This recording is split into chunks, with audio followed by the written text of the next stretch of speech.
Le plus grand bonheur de la vie est la conviction que nous sommes aimés, aimés par nous-mêmes, ou plutôt, aimés en dépit de nous-mêmes. Soyez comme l'oiseau posé pour un instant sur des rameaux trop frêles, qui sent plier la branche et qui chante pourtant, sachant qu'il a des ailes. Les diamants sont trouvés seulement dans les endroits sombres de la terre, les vérités sont trouvées seulement dans les profondeurs de la pensée.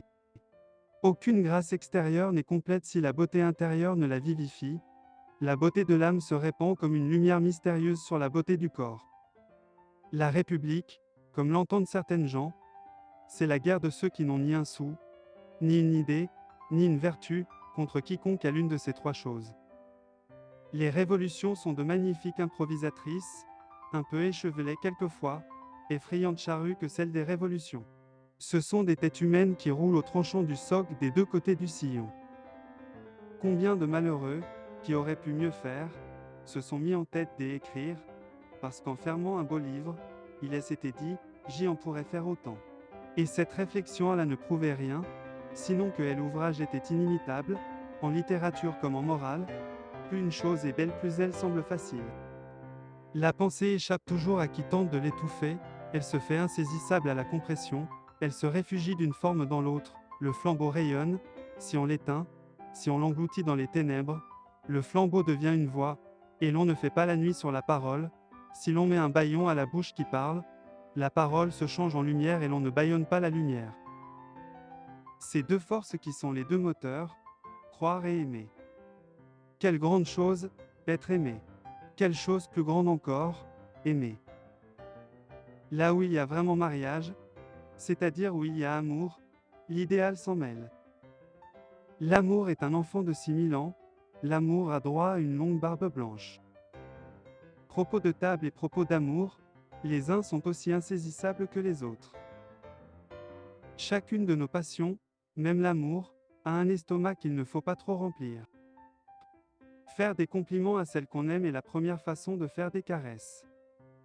Quand on est amoureux comme un tigre, c'est bien le moins qu'on se batte comme un lion. Vous qui souffrez parce que vous aimez, aimez plus encore, mourir d'amour, c'est en vivre. Le plus souverain symptôme de l'amour, c'est un attendrissement parfois presque insupportable. Le suprême bonheur de la vie, c'est la conviction qu'on est aimé, aimé pour soi-même, disons mieux, aimé malgré soi-même. L'amour a des enfantillages, les autres passions ont des petitesses, honte aux passions qui rendent l'homme petit. Honneur à celle qui le fait enfant. L'avenir appartient encore bien plus au cœur qu'aux esprits, et mais, voilà la seule chose qui puisse occuper et remplir l'éternité, à l'infini, il faut l'inépuisable. Vous rappelez-vous notre douce vie lorsque nous étions si jeunes tous deux, et que nous n'avions au cœur d'autre envie, que d'être bien mis et d'être amoureux. Nos amours ont duré toute une semaine, mais que du bonheur les instants sont courts.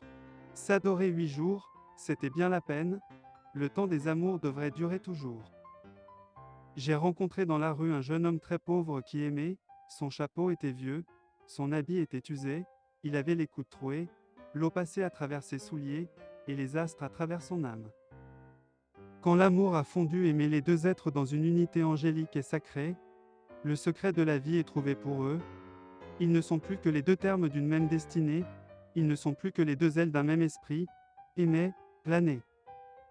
Aimer remplace presque penser, l'amour est un ardent oubli du reste, demandez donc la logique à la passion, il n'y a pas plus d'enchaînement logique absolu dans le cœur humain qu'il n'y a de figure géométrique parfaite dans la mécanique céleste. L'amour participe de l'âme même, il est de même nature qu'elle, comme elle il est étincelle divine, comme elle il est incorruptible, indivisible, impérissable, c'est un point de feu qui est en nous, qui est immortel et infini, que rien ne peut borner et que rien ne peut éteindre, on le sent brûler jusque dans la moelle des os et on le voit rayonner jusqu'au fond du ciel. On n'empêche pas plus la pensée de revenir à une idée que la mer de revenir à un rivage. On jugerait bien plus sûrement un homme d'après ce qu'il rêve que d'après ce qu'il pense. Aimer quelqu'un, c'est lui donner de l'importance à ses propres yeux, l'aider à croire en lui-même. La lumière des torches ressemble à la sagesse des lâches, elle éclaire mal, parce qu'elle tremble. À mesure que j'avance dans la vie, je me simplifie, et je deviens de plus en plus patriote de l'humanité. Vous avez des joues qui appellent le baiser d'une sœur, et des lèvres qui réclament le baiser d'un amant. À un certain degré de détresse, le pauvre, dans sa stupeur, ne gémit plus du mal et ne remercie plus du bien. C'est une chose étrange, savez-vous cela? Je suis dans la nuit, il y a un être qui en s'en allant a emporté le ciel. Il vient une heure où protester ne suffit plus, après la philosophie, il faut l'action, la vive force achève ce que l'idée a ébauché. Vrai ou faux, ce qu'on dit des hommes tient souvent autant de place dans leur vie et surtout dans leur destinée que ce qu'ils font. Aimer, c'est avoir dans les mains un fil pour toutes les épreuves, un flambeau pour tous les chemins, une coupe pour tous les fleuves. Vivre oisif de la substance sociale. Être inutile, c'est-à-dire nuisible. Cela mène droit au fond de la misère, malheur à qui veut être parasite. Il sera vermine. On essaie, on se sourit, on se fait des petites moues avec le bout des lèvres, on s'entrelace les doigts des mains, on se tutoie, et cela n'empêche pas l'éternité. La vie, le malheur, l'isolement, l'abandon, la pauvreté, sont des champs de bataille qui ont leurs héros obscurs plus grands parfois que les héros illustres. Comme il savait le moment de se taire, il savait aussi le moment de parler, ô admirable consolateur. Il ne cherchait pas à effacer la douleur par l'oubli, mais à l'agrandir et à la dignifier par l'espérance. À ceux qui ignorent, enseignez-leur le plus de choses que vous pouvez. La société est coupable de ne pas donner l'instruction gratis, elle répond de la nuit qu'elle produit, le coupable n'est pas celui qui y fait le péché, mais celui qui y a fait l'ombre. À un certain degré de misère, on est gagné par une sorte d'indifférence spectrale, et l'on voit les êtres comme des larves, vos plus proches ne sont souvent pour vous que de vagues formes de l'ombre, à peine distinctes du fond nébuleux de la vie et facilement remêlées à l'invisible.